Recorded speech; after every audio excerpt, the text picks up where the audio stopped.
Welcome, I'm Kinetic Symphony. I hunt down and report on mysterious and weird, true stories, from glitches to the paranormal. This is my weekly compendium of case reports between the 27th of January to the 1st of February, 2021. Case files 37 to 42. Case file number 37, written by user Theoway1234. A relaxing day in the woods by a stream. Time to leave. He felt watched though. Then he saw himself peering from the edge of a tree. I've read some great retellings on the sub and thought I'd share my own. In short, I'm a skeptic about pretty much anything supernatural, but there are two events in my life that still give me chills to this day, which I cannot explain. This happened many years ago. I was a teenager hanging out with my brother and friend. We lived in a rural area. We got bored as teenagers do and decided to ride our bikes through a wooded area to check out a nearby stream. Heavy rain had passed through earlier in the day, so we were curious to see if the stream was fast flowing. We got to the stream, nothing too exciting there, and chilled out for a few hours. In the afternoon, we decided to head back. My brother and friend jumped on their bikes and started riding ahead of me. I got onto my bike and had a strange feeling like I was being watched. I scanned the trees surrounding me when suddenly, someone leaned out to the side of a large tree no more than 25 feet away from me. This person had a big grin on their face. Most importantly, this person was me. I was staring at another me, grinning at myself from behind a tree.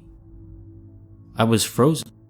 I wanted to yell, but I was so confused and terrified that no words would come out.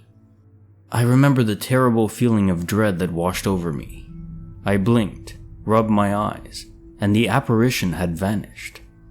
I rode hell for leather back home, and I don't think I slept for a week. I went back to the stream a few more times in my youth with my friends, and nothing like this ever happened again. The logical part of my brain wants to say that my eyes were playing tricks on me that day, but the part that remembers what happened, how clear it was, and the feeling of absolute terror and confusion will never let me just push this memory aside. Case notes, file number 37. This reminds me of the Prisoner of Azkaban novel from the Harry Potter series. Speaking of time travel, Hermione says that time travel is dangerous and can cause irreparable brain damage, insanity, if your other past sees your future self. I wonder if something similar to this happened to you. Curious though that you witness your other self grinning. Did this other version of yourself appear older or exactly the same as you? What about the details of, say, clothing? Same thing you were wearing that day? The author of the story responded to my questions, saying, "The other me was the same age as me and wearing exactly the same outfit as I was that day. I remember it clearly, a black hoodie with one green sleeve and one pink sleeve." Continuing my thoughts. This would seem to rule out the time travel, well, I don't even want to call it a theory, just something that popped into my head. It's just very odd, isn't it? Doppelganger indeed. But at least nothing else happened and you never saw it again.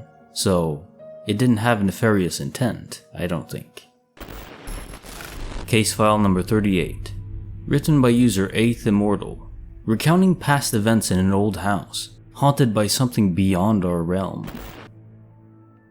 About 15 years ago, I was living with my ex-girlfriend, my sister, and her husband in an old house not far from town. Within the first few weeks of living there, strange things were happening regularly.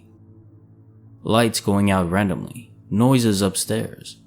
At one point, one of the windows at the back of the house was cut, like someone went at it with a pair of glass cutters, trying to break in, but gave up on it and left. Creepy stuff like that. That was bad enough, but things got pretty severe as time went on. One week in particular was crazy. The first thing that happened that week was on a Tuesday night. Everyone was working. I was home alone watching TV when I noticed our cat was acting weird. Backed into a corner and arched up like it was scared of something. When I went to get up, the electricity went out in the house and it was pitch black inside. The moment that happened, I heard really loud footsteps running down the stairs to me. I got up and braced myself for whatever it was, but there was nothing there. I gathered myself and went outside to the front garden to check if the other house lights were on, but my house was the only one that was dark. I went to the fuse box and reset the trip switch. Everything returned to normal. A few days later, I think it was on a Thursday, we were all in the living room watching a movie with pizza, lights on, good atmosphere in the house, when out of nowhere, a massive bang happens upstairs. We go up to check it out, and I went into our bedroom and saw my bedside table in the middle of the room. The worst and last thing that happened to me was on a Saturday night. I'll never forget this. It still gives me chills when I think about it. We go to bed, everything normal, watching a movie to fall asleep to. I wake up facing the wall and glance at the alarm clock. It reads 3:13. I turn over to go back to sleep and see my ex standing in the middle of the room. Confused, I begin to sit up and ask her what's up. But as I start to sit up, I realize my ex is asleep in the bed next to me. A surge of fear runs through me, and I'm frozen to the spot. My eyes adjust and I barely make out the figure, a young girl in a nightdress with a cartoon character on it, soaking wet, with her head down looking at the floor. I can hear the water drop onto the carpet, and I'm just sitting there, freaking shocked. I couldn't believe it. After a couple of seconds, it kinda melts away, like fades out of sight. I got up, turned on the lights, trying to tell myself that this was just a night terror or something, but the problem with that was, there was a goddamn wet patch where she was standing. Moved out shortly after that. Can still picture her to this day though. God damn, was it the creepiest thing I've ever experienced. Case notes, file number 38. I've never quite chalked it up to the paranormal, but perhaps I should have. When I was a teenager, I was living in a house, a small one, in the forest. It was nighttime and I was watching TV alone. I heard a massive bang on the door, so loud it sounded like the force of it should have collapsed the entire house. I went to check and there was absolutely no one and nothing outside. Nothing else weird ever happened to me in that place, so I never thought of any sort of presence or spirits or anything like that. I don't know what I thought, I just kinda put it out of my mind. For you though, the last bit is what perplexes me, that your carpet was still wet even after this entity or spirit vanished away. I've never heard of a lingering effect like that. The water on her was real, not just a visual representation. Wow. Case file number 39, written by user Seriously Squirrely. A case of a long walk turning into an entirely different setting, from bleak, gloomy and cold, to sunny, bright and warm a few steps later. As a teenager, I lived in a dead-end neighborhood, a mile into an expansive state forest in a rural Connecticut town, with a lot of history and supposedly haunted graveyard. This town had a heavy sort of energy, and I had plenty of spooky little glitch experiences while living there. For instance, seeing movements in my peripheral vision. But the one big glitch which I remember so vividly all this time later happened on a cloudy, gray November afternoon when I decided to go on one of my many wooded adventures. Usually, I would do these excursions with neighborhood friends, but this day, I was alone. I started out from my backyard and went straight into the woods to explore a section I was less familiar with. As I wandered deeper, the day became paler and gloomier. The trees were bare or had a few crispy brown leaves barely clinging to their branches, and the air was cool, a typical New England November day in the woods. It was nearing dusk, but I pressed on, wanting to see how far I could get. Suddenly, I found myself stepping out of the gray, wintry woods into an old rutted dirt road with worn wheel tracks and humps of green grass. It was no longer cold and gray, it was sunny, the sky was clear and blue, and the trees were full of green leaves all along the trail. There was a gentle warm breeze, it smelled like summer. I stopped, startled at the abrupt change, feeling as if I had just entered another world. It was so pleasant and inviting, I wasn't scared. It was so beautiful and peaceful. I felt this overwhelming urge to walk down the path and see where it would take me. But noting the time, and knowing it was cold and dusky mere seconds before I stepped into this inexplicable sunshine, I decided I didn't have the time to explore this lush, tempting road, especially since doing so would change my direction, and I was concerned about getting disoriented and not being able to find my way home in what should have been the rapidly darkening evening. Instead, I decided to come back the next day with a friend. I turned around and stepped back off the trail into the chilly November gloom and headed home via the same straight line I had plotted. I couldn't stop thinking about that place. It was so surreal and peaceful. It had no business being that green and sunny. The next day, I recruited a friend, determined to show her, but we couldn't find the trail. I never found it again, even though I remembered exactly how I got there, and tried to find it several times after. Sometimes I think back on that day, all those years ago, and wonder why it was there and what would have happened if I had decided to walk down that path. Has anyone else had something like this happen to them?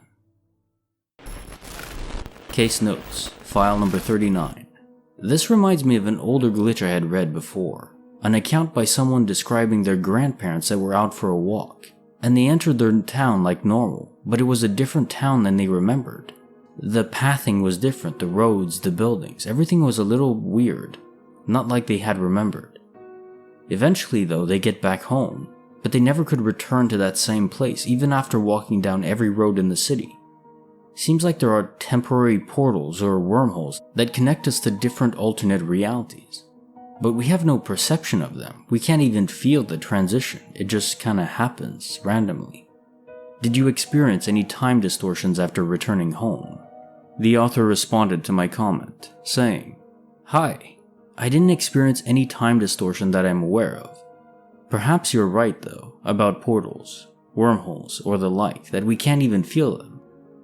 They also remembered the story I was describing, and they included a link to it. Case File Number 40. Written by user Okoi. Her dad takes her pet dog for a walk. She hears him come back, pets her dog, then realizes neither her dad or her dog actually returned yet. A little while ago, I'd say a year ago, I was standing in the hallway in my house where there are two doors on the right-hand side going down and a door at the end. The first door was the pantry and the second door was the bathroom. I was standing by the pantry door. I think I was debating what food I wanted or something. And my dad had taken my dog, Mason, for a walk. The door at the end of the hall opens into a mudroom, which then has a side door where we usually go in.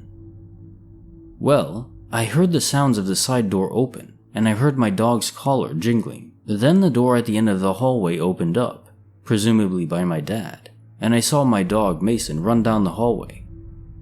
I put out my hand to pet him as he runs by. He continues, and I see him run in the direction of the stairs, and I assume he ran upstairs to my mom. For some reason, I felt like something was off because he just ran forward like a simulation and didn't stop and say hello to me. So I called to my mom and asked if Mason was up there with her, and she said no, and that my dad hadn't arrived home yet with Mason. My heart stopped and I realized that something was wrong. I waited, and later my dad came in and let Mason in too. So my dad hadn't come home yet, letting my dog in, even though I had seen, heard, and petted Mason. 3 of my senses had been off, and I can't to this day understand how. At this point, I just accepted the fact that we're probably in a computer simulation, or we're being experimented on. I've never hallucinated anything like that before, and I haven't since. But I can't get over it, and I won't let myself be convinced that it was nothing, because it was something. Case Notes, File Number 40. This brings us to the spawn of the glitch in the Matrix labeling itself. Neo in the Matrix seeing the black cat walk by twice. Only in your case, the déjà vu happened over minutes, not seconds. Truly inexplicable, at least by conventional means. Your senses simply lied to you, or the simulation repeated its scripted scenario. I wonder, are we just players? Part of a play, like the Truman Show? Or is it a simulation that's scripted? Things happen to us, we are players in control, but like in a video game, we have limited control, things we can't quite do, and there are areas or events that are just supposed to happen. Well, I don't know, I'm just a guy speculating. But it is interesting, isn't it? Case file number 41, written by user Audacious Boo. It was a cold Christmas Eve in Texas. She and her sister went out to play outside with her new telescope. What they saw baffled them, burning a memory into their minds that has endured for decades. I was 9. It was Christmas Eve, 1988, and my family's Christmas Eve party was winding down. My grandma was digging through the remnants of boxes, bows, and wrapping papers from our family's white elephant gift exchange to see what she could salvage for next year. My mom and aunt were laughing and trading stories of holidays past. My 2 older half-sisters, Sherry and Penny, who were adults at the time, being 18 and 20 years older than me, were picking over the leftovers on the dining room table. I was sitting near the back of the Christmas tree, where 3 gifts with my name on them remained. These were from my mom and grandma, and as it was a tradition that I could only open 1 gift before bedtime on Christmas Eve, the rest I had to wait and open my Santa gifts on Christmas morning. I assessed the 3 packages for some time before making my selection. It was nearing midnight. I had to be in bed soon, so I decided to just pick the biggest because it had weight, and it didn't sound like clothes when I shook it. When my mom said it was time, I eagerly unwrapped the gift. At my grandma's unspoken request, I was careful not to rip the paper or mess up the bow, and set them aside as my gift was revealed. It was a telescope. It wasn't a high-quality count the rings of Saturn type though. It was small, mostly made of plastic, and still had the $14.99 price sticker on the box. I was gracious, though I was not impressed. Not because of the quality. I didn't know the difference between a nice telescope and a cheap toy one, but because I simply had no interest in its function, and even if I was interested in what it did, the simple assembly required to make it work exceeded the grasp of my exceptionally short attention span. Now my sister Sherry is the oldest, and to me back then, she was like a bossy hall monitor. She had no real authority, but that didn't stop her from trying to run everything. I'm 41 now, and she is 61, and seriously, not much has changed in that aspect. My other sister Penny is just 2 years younger than Sherry, so she would have been 29 at the time. She was different. A combination of unattended schizophrenia and drug abuse made her the wild card, meaning you never knew what you were going to get with her. On this night, she had managed to maintain a level of normalcy, a jovial mood, though under any circumstances at the time, and regardless of her behavior, her personality seemed more comparable to mine rather than to any of the adults in the room. Penny took an enthusiastic interest in my new gift, and asked if we could go out back and test it out. I agreed, knowing that my compliance would afford me a bit more time before I had to go to bed, and being a child on the night before Christmas, I was naturally restless. Penny and I ascended onto the back porch. In no time at all, my sister had the telescope assembled and in position for celestial exploration. It took her a bit longer to find a point of focus and adjust all the little knobs for optimal viewing, so while she was occupied with that, my attention was drawn to the icicles that had formed on the awning and the dog's water bowl that had turned to solid ice. Being a Texan, this isn't generally common, even for December. Though it isn't generally uncommon either. Our winters are short, and much like my eccentric sister, you never know what you're going to get when it arrives. I feel the need to preface this next part of the story with 2 very important points. First, I need to say that my memory of this incident, however perplexing, is as clear and as vivid to me now as the very night it occurred, so this is a true and accurate account.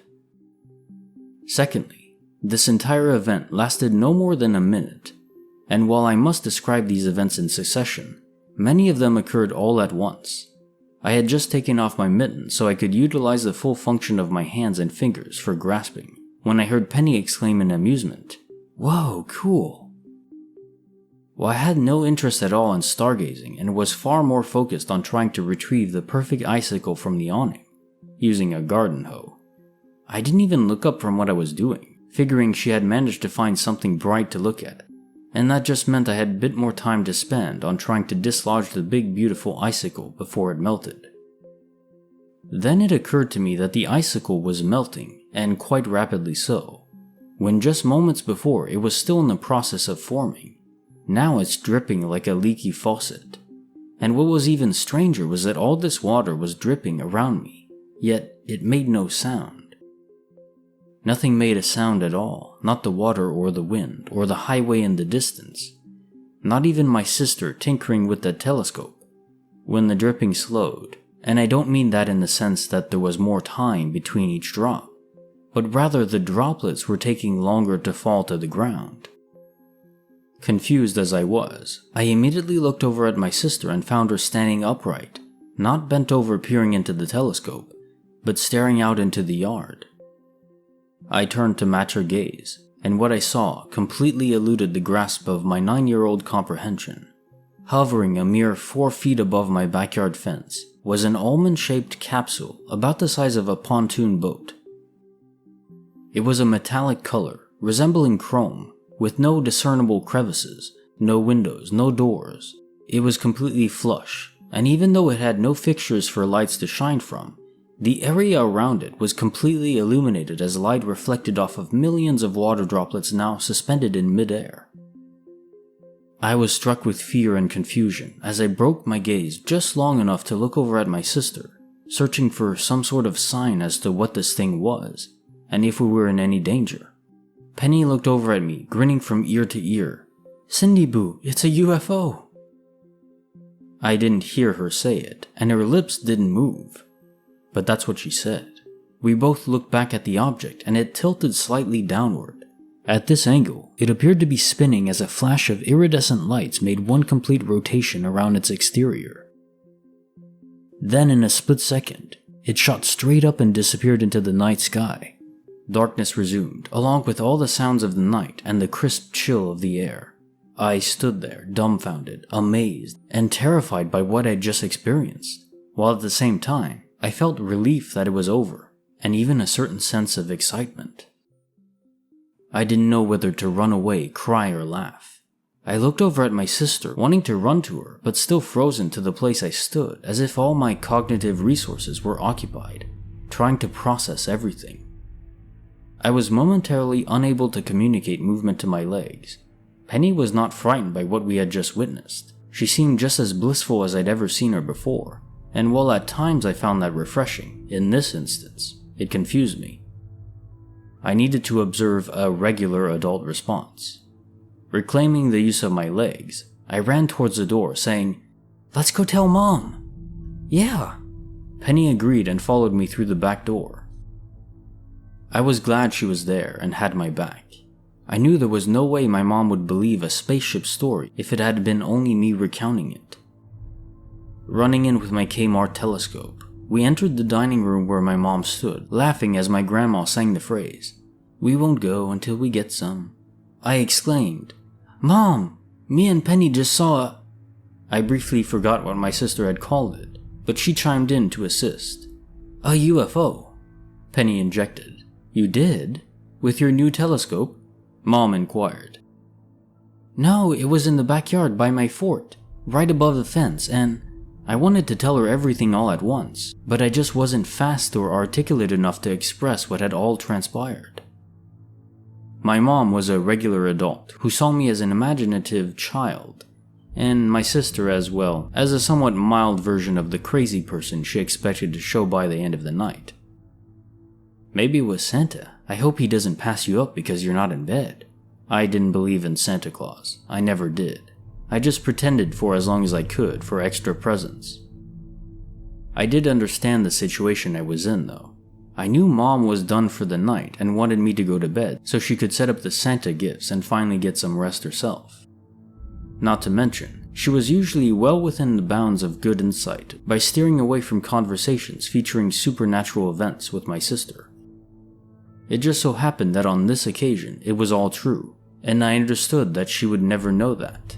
Shortly after that, a movie came out called Fire in the Sky, starring D.B. Sweeney, a based on true events film about a small town man who was allegedly abducted by aliens, experimented on, and returned several days later. The movie, coupled with my memory of that event, terrified me beyond expression, causing me to have night terrors throughout my childhood about the visitors returning to claim me, and I'm certain it initiated my lifelong battle with sleep paralysis dreams. I was so terrified I wouldn't watch or read anything at all that had to do with extraterrestrials, and I wouldn't speak of it again for nearly 30 years. Somewhere in that period of time, I convinced myself that the entire event had been a terrible nightmare that I had just happened to remember every single detail of, down to the mittens I was wearing, where they landed on the ground, when I took them off, and the rush of heat I felt, hot on my cheeks from the fireplace when I ran back into the house that night. My sister was estranged for many years throughout my childhood, as her condition got worse before it began to get better finally. She got clean and got on the right meds, and a few years ago, she came to live with us. The first week she was here, we spent a lot of time talking about different things that had happened over the years, things she'd said and done. I discovered that she had barely any recollection of a great deal of it, claiming, "That must have been the other me." I guess I got caught up in the spirit of sharing, or I got brave or something, but I decided to ask her about that night during one of our talks.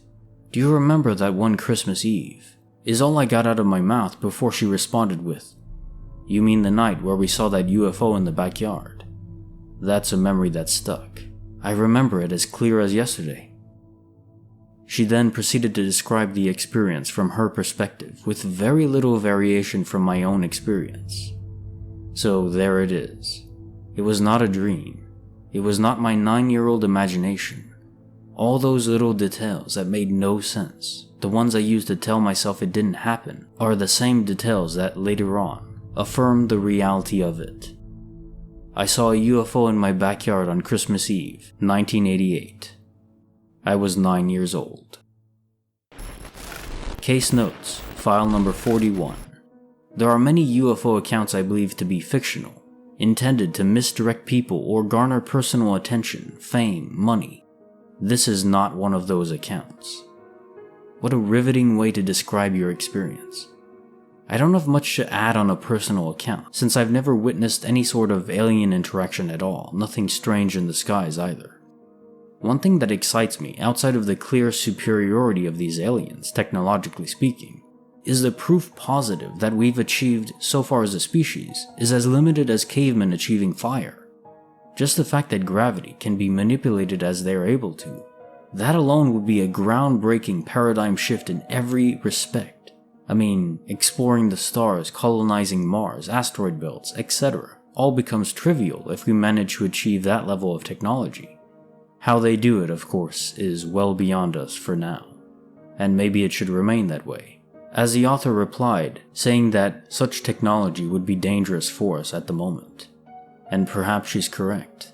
We have to get there of our own accord, if we're able to. Case file number 42, written by user Arijas. A case of dropped box cutters vanishing completely, then reappearing later in his manager's office. I work as an overnight stalker in a grocery store in my city. Part of my job, of course, is opening boxes. Every employee is given a box cutter with their name on it, so if it gets lost, we know who to return it to. We also have these carts we push around that carry the boxes we stock, giving us a place to set things we aren't actively using. I cut open a box, set my box cutter on the cart, then went to set the box on the cart as well, so I could pull things out of it. In that process, the box knocked my box cutter on the ground. I leaned over to pick it up, but it was gone. I couldn't find it, so I asked my manager for a spare. Important, the spares don't have our names on them. Towards the end of my shift, I'm walking to the back room and my manager comes up, confused, holding my box cutter and says, "Hey, this was somehow on my desk." Her office is locked during working hours because she's on the floor helping us. So how my box cutter got from my section to her desk through a locked door is beyond me, but you bet I'll be attaching it to my belt loop from now on. Case notes, file number 42. Another classic vanishing story object. These touch my brain especially, given that it's the only glitch I've personally experienced. A tennis ball just vanishing as I go to throw it. Anyways, per your glitch, if I were to offer a solution of the mundane realm, perhaps the box cutter fell on the ground, bounced far away out of sight, somehow. Any nooks or crannies it could have wound up in. And then another fellow employee found it and put it on your manager's desk. The only problem with that, of course, is you said the manager's office is always locked. So I'm not sure how they got around that. Yeah, weird. If you enjoyed the video, give it a like, and also subscribe on up. I'm always uploading more stories. See you there.